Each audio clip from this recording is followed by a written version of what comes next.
como iniciar o caderno de exercício, ok? Temos a aula 7, página 95 até a página 98 e vamos também fazer a aula 8, da página 99 até a página 101, ok? Vamos lá, número 1, aula 7. Hoje é dia 11/11/2020, tá bom? Vamos lá. De 1964 a 1985, o Brasil viveu o período da ditadura militar. Durante esse período, a economia brasileira cresceu rapidamente, fenômeno que ficou conhecido como milagre econômico. No entanto, o crescimento da economia nacional não se traduziu em melhoria das condições da vida do cidadão. A ditadura militar, uma herança de grande endividamento externo e aumento das desigualdades econômicas e sociais da população. Abaixo você verá dois gráficos que mostram indicadores econômicos desse período. O primeiro gráfico mostra o PIB per capita, que é o total de riquezas produzidas pelo país, divididas pelo número de habitantes. E o segundo mostra o salário mínimo em valores atuais. Marque V ou F. Marque V para verdadeiro e F para falso. O PIB per capita do Brasil quase dobrou durante a ditadura militar. O salário mínimo no Brasil acompanhou o crescimento da economia. A renda do brasileiro aumentou durante a ditadura militar. Durante os 21 anos de ditadura, o salário quase não se alterou. O ano de maior prosperidade econômica da ditadura foi em 1981. O fim da ditadura militar no Brasil foi de leve recessão econômica. Vocês vão analisar e vão dizer se é falso ou verdadeiro. 2. Um cartório registrou 126 pessoas em um dia, sendo que 2/6 do registro foram de crianças. Quantas crianças e quantos adultos foram registrados? Então, vocês vão pegar o 126, dividir por 6, depois multiplicar por 2. O resultado vocês vão pegar e diminuir novamente por 126, tá? Bom, número 3 é inglês, aí agora é com a tia Eda, ok? 4. Jonas tem duas opções de caminho para o ponto de ônibus da escola.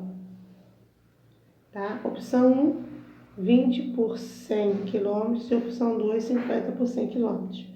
Transforme as frações em números decimais e descubra qual a distância mais curta para chegar ao ponto de ônibus.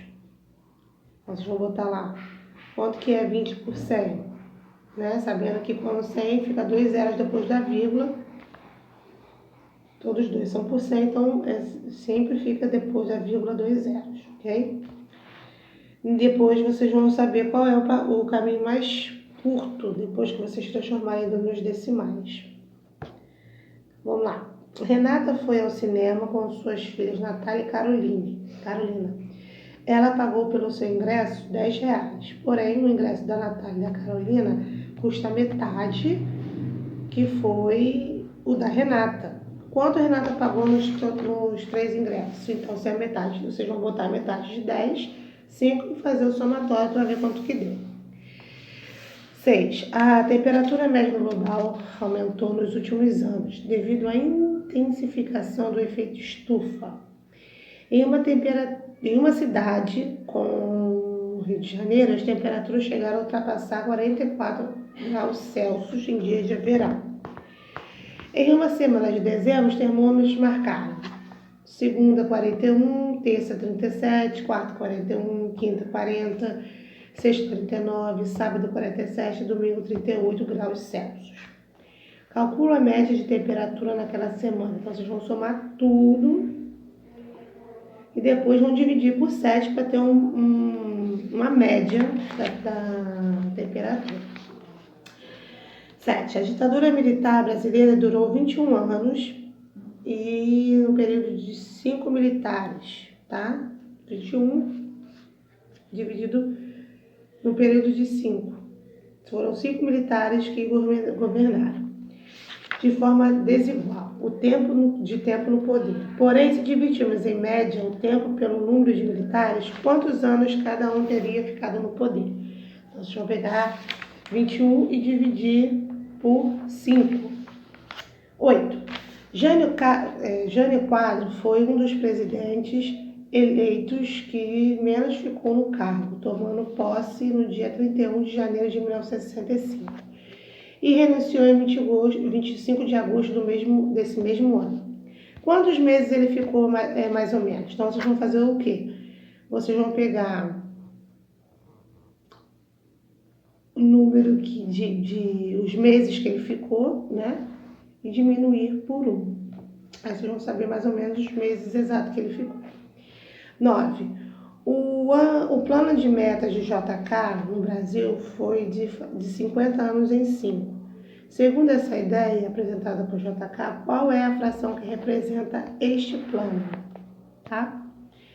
10. Um estudante ouviu que o ar atmosférico conta com a participação do vapor de água e em um mês a quantidade de vapor de água liberado pelos ambientes aquáticos de uma cidade brasileira foi de 3 vezes maior do que o mês anterior. Isso caracterizou dias mais quentes e úmidos. Em 1/3 do mês, as temperaturas não foram inferiores a 40 graus Celsius. Nos outros 2/3, as temperaturas variam entre 28 e 36 graus Celsius. Apresente a quantidade de dias que representam os 2 períodos, tá? Sabendo que o mês tem 30 dias, vocês vão tirar 1/3 desse dia, que vão dar 10. Então, vocês vão dividir 30 dividido por 10. E 2/3 vocês vão ver, vão somar, né, o dia que deu da divisão, mais 10 dias, ok? Agora vamos para a nossa aula número 8.